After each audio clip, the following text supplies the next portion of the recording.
नमस्कार, TV news की आज की बड़ी खबरों में आपका स्वागत है। मैं हूं आपके साथ नेहा। आज हम इस बुलेटिन में जानेंगे महाकुंभ में कैबिनेट के बाद सीएम योगी ने किए कौन से ऐलान, जानेंगे क्या ट्रंप के आगे खाड़ी देशों की सारी पॉलिसी होगी फेल, बात करेंगे कैसे भारत में घुसा सैफ अली खान का हमलावर, देखेंगे कैसे एक सेल्फी ने खोला 1 करोड़ के इनामी नक्सली का राज, वहीं जानेंगे कि कब तक बनकर तैयार होगा अयोध्या में भव्य राम मंदिर, और आखिर में बात करेंगे अरविंद केजरीवाल के मिडिल क्लास के लिए किए गए एक और बड़े ऐलान की। लेकिन इन सभी खबरों से पहले एक नजर डालेंगे आज की हेडलाइंस पर।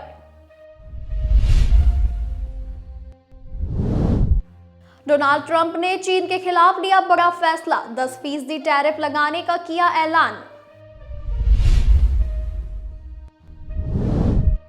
महाकुंभ में अब मोनालिसा के बाद उसकी बहन हुई वायरल, वीडियो में आकर बताया सच। बताया जा रहा है कि लोग मोनालिसा की बहन को भी मोनालिसा समझकर उनके पीछे पड़ गए हैं। महाकुंभ में हार्ट अटैक के 100 से ज्यादा श्रद्धालुओं की बचाई गई जान। अब तक 1 लाख का इलाज, आईसीयू में ठीक किए गए 183 मरीज और 580 का माइनर किया गया ऑपरेशन। सीएम योगी आदित्यनाथ और सभी मंत्रियों ने कुंभ में लगाई डुबकी, किया गंगा पूजन। आज की कैबिनेट मीटिंग में लिए गए कई बड़े फैसले। दिल्ली चुनाव को लेकर राजधानी में 4 दिन रहेगा ड्राई डे। 3 फरवरी की शाम 6 बजे से 5 फरवरी की शाम 6 बजे तक नहीं बिकेगी शराब।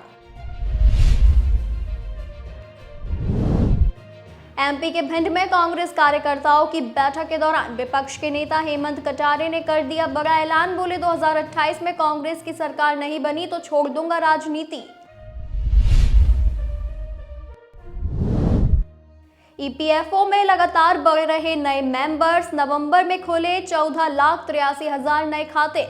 आंकड़ों के मुताबिक इसमें 18 से 25 एज लिमिट के लोगों की संख्या सबसे अधिक।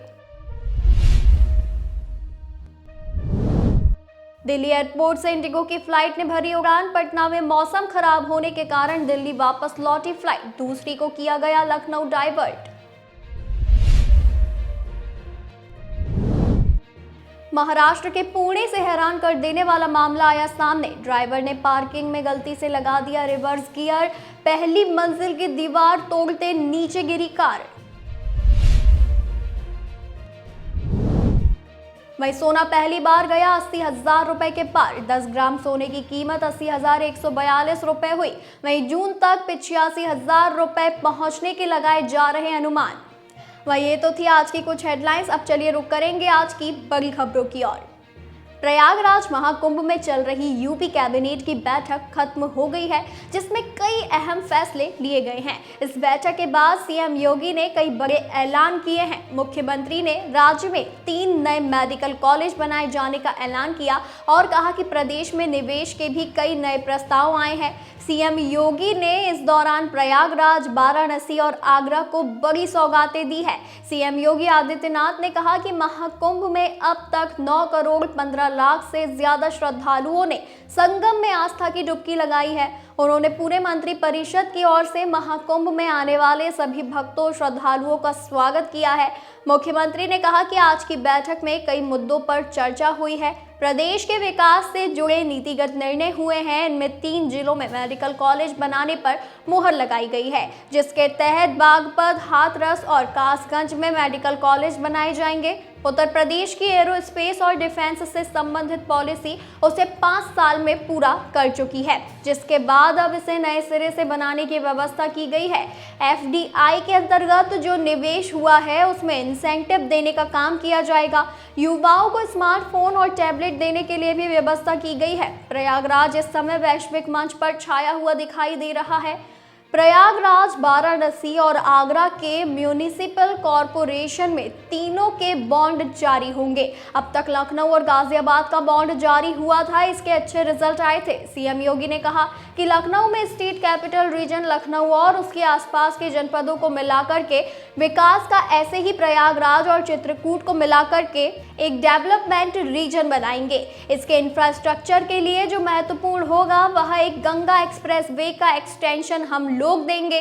गंगा एक्सप्रेस वे प्रयागराज से मिर्जापुर, मिर्जापुर से भदोही होते हुए संत रविदास नगर होते हुए या काशी, चंदौली, वाराणसी और गाजीपुर में पूर्वांचल एक्सप्रेस वे से जुड़ेगा। इसके अलावा वाराणसी और चंदौली से यही एक्सप्रेस वे सोनभद्र को जोड़ते हुए नेशनल हाईवे के साथ जुड़ेगा। यह इंफ्रास्ट्रक्चर की दृष्टि से बड़ा काम है। वहीं जब से डोनाल्ड ट्रंप ने सत्ता संभाली है तब से कच्चे तेल की कीमतों में 2% की कटौती देखने को मिल चुकी है। मतलब साफ है कि अब अमेरिका तेल की सप्लाई बढ़ेगी। इसके अलावा खाड़ी देशों के ऑयल प्रोड्यूसर्स के संगठन ओपेक और ओपेक प्लस की सभी पॉलिसी इस मामले में फेल होंगी। इसका फायदा दुनिया के उन देशों को मिलेगा जो अपनी जरूरत का 80% कच्चा तेल इंपोर्ट करते हैं। इसमें भारत का नाम प्रमुखता से लिया जा सकता है। मौजूदा समय में ओपेक ने कच्चे तेल की कीमतों को हाई रखने के लिए प्रोडक्शन में कटौती की हुई है। वहीं दूसरी ओर खाड़ी देशों की जियोपॉलिटिकल टेंशन की वजह से कच्चे तेल की सप्लाई में सेंध लगी हुई है, जिसकी वजह से कच्चे तेल के दाम $80 के करीब बने हुए हैं। तो चलिए आपको बताते हैं कि आखिर इस मामले में जानकारों का क्या कहना है।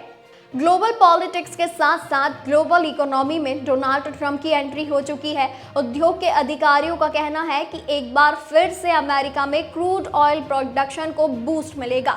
इससे इंटरनेशनल मार्केट में क्रूड ऑयल की सप्लाई में इजाफा होगा। ग्लोबल ऑयल और गैस की कीमतों में गिरावट देखने को मिलेगी और भारतीय कंज्यूमर समेत दुनिया के उन तमाम देशों को भी लाभ होगा जो क्रूड ऑयल के इंपोर्ट पर ज्यादा निर्भर है।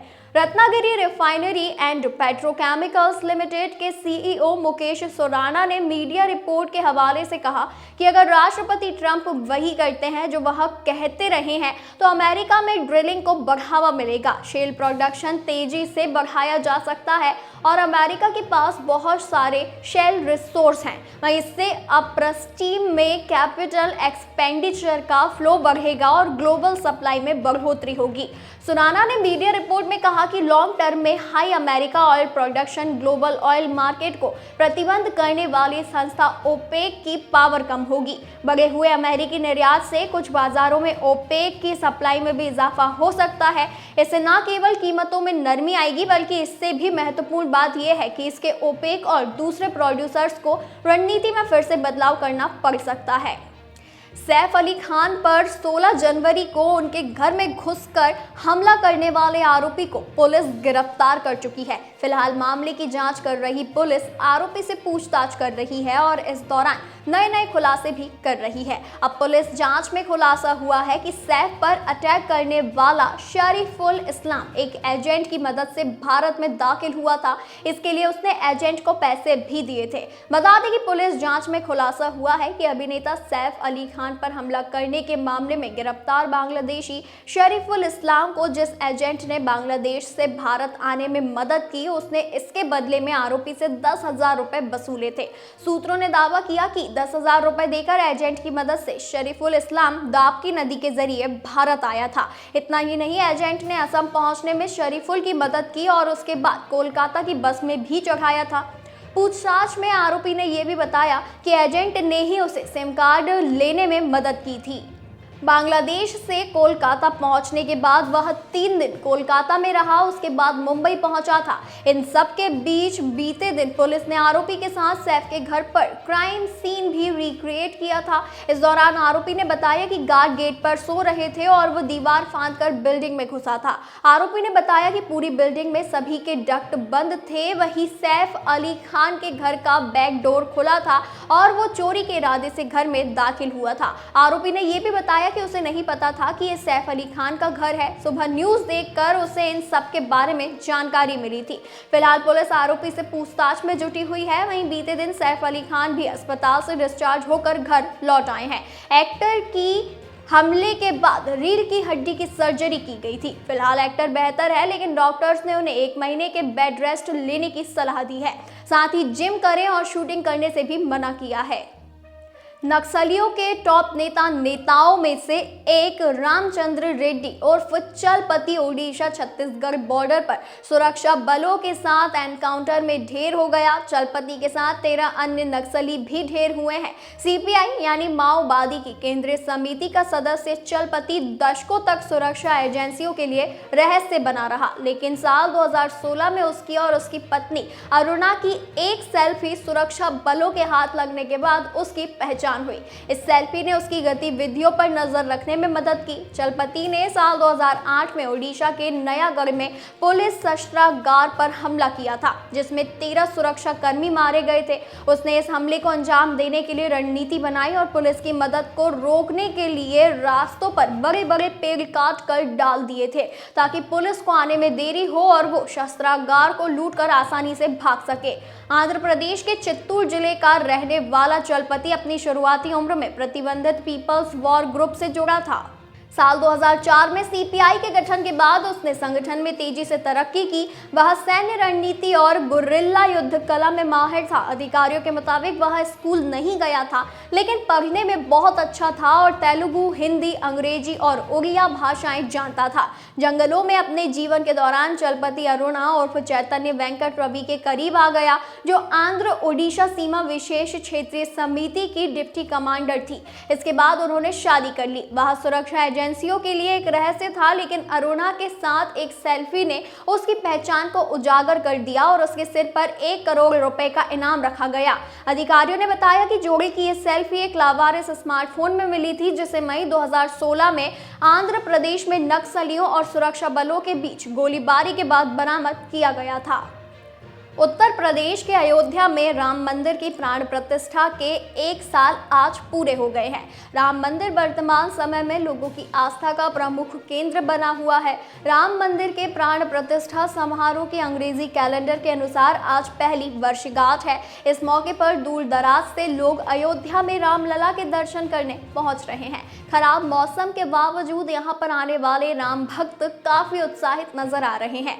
अंग्रेजी डेट के मुताबिक आज रामलला के विराजमान होने के 1 साल पूरे हो गए हैं। श्री राम जन्मभूमि तीर्थ क्षेत्र ट्रस्ट ने हिंदू संवत्सर हिंदी तिथि के अनुसार द्वादशी तिथि पर 11 जनवरी को प्राण प्रतिष्ठा द्वादशी महोत्सव आयोजित किया था। वहीं अंग्रेजी डेट के अनुसार 22 जनवरी 2024 को राम मंदिर में रामलला विराजमान हुए थे। उन्होंने बताया कि भीड़ को देखते हुए बिल्डिंग स्तर चिन्हित किए गए हैं, जिनमें ड्यूटी लगाई गई है। एसपी सिटी ने बताया कि श्रद्धालु लोग सरयू घाट में स्नान के बाद यहां नागेश्वर धाम, हनुमानगढ़ी और श्री राम लला के दर्शन करते हैं। शांति और सुविधाजनक सबके लिए दर्शन की व्यवस्था है। 6 जोन और 17 सेक्टर बनाए गए हैं। सेक्टर में सीओ लेवल के अधिकारी और जोन में राजपत्रित अधिकारी पार्किंग में यातायात और पीएसी को सुरक्षा के लिए लगाया गया है। राम मंदिर भवन निर्माण समिति के अध्यक्ष नरपेंद्र मिश्रा ने बताया कि मार्च तक भूतल, प्रथम और द्वितीय तल का काम पूरा कर लेंगे। दिल्ली में विधानसभा चुनाव करीब आने के साथ ही राजधानी का राजनीति पारा भी आसमान छूने लगा है। दिल्ली के लोगों का दिल जीतने के लिए सभी पार्टियों ने एड़ी से लेकर चोटी तक का जोर लगा दिया है। आम आदमी पार्टी की फ्री स्कीमों को कॉपी करते हुए बीजेपी ने भी अपने संकल्प पत्र में कई बड़ी योजनाओं का ऐलान किया था। वहीं अब आपका अगला निशाना दिल्ली के मिडिल क्लास परिवारों पर है। अरविंद केजरीवाल ने वीडियो जारी करते हुए कहा कि बाकी पार्टियों ने धर्म और जाति के आधार पर अपने वोट बैंक बांट रखे हैं। वोट बैंक और नोट बैंक के बीच एक बहुत बड़ा वर्ग पिसकर रह गया है, वो है भारत का मिडिल क्लास वर्ग। आजाद भारत के 75 सालों में एक के बाद एक कई सरकारें आई और सभी ने मिडिल क्लास के लोगों को निचोड़ कर रखा है। अरविंद केजरीवाल ने कहा कि लाखों करोड़ों की संख्या में मिडिल क्लास के लोग टैक्स भरते हैं और बदले में उन्हें कुछ नहीं मिलता। इस मिडिल क्लास में लाखों लोग शामिल हैं। उनके कई बड़े सपने नहीं होते, वो बस अच्छी नौकरी, घर और बच्चों के लिए अच्छी शिक्षा चाहते हैं। इसके लिए वो दिन रात कड़ी मेहनत करते हैं। सरकार से उन्हें कोई मदद नहीं मिलती। अरविंद केजरीवाल ने कहा कि अगर ये मिडिल क्लास लोग साल में 12-10 लाख रुपए कमाते हैं तो उन पर कई सारे टैक्स लगा दिए जाते हैं। सारे टैक्स मिलाने के बाद मिडिल क्लास लोगों की 50% आमदनी सरकार के पास चली जाती है। आलम यह है कि फैमिली प्लानिंग एक फाइनेंशियल मुद्दा बन गया है। यही वजह है कि कई लोग देश छोड़कर जा रहे हैं। उन्होंने कहा कि अगर हमारी सरकार सत्ता में आती है तो हम मिडिल क्लास लोगों के लिए बहुत कुछ करेंगे। वहीं ये तो थी आज की हमारी कुछ खास और बड़ी खबरें। ऐसी ही खास जानकारी के लिए बने रहिए डीवी न्यूज़ के साथ।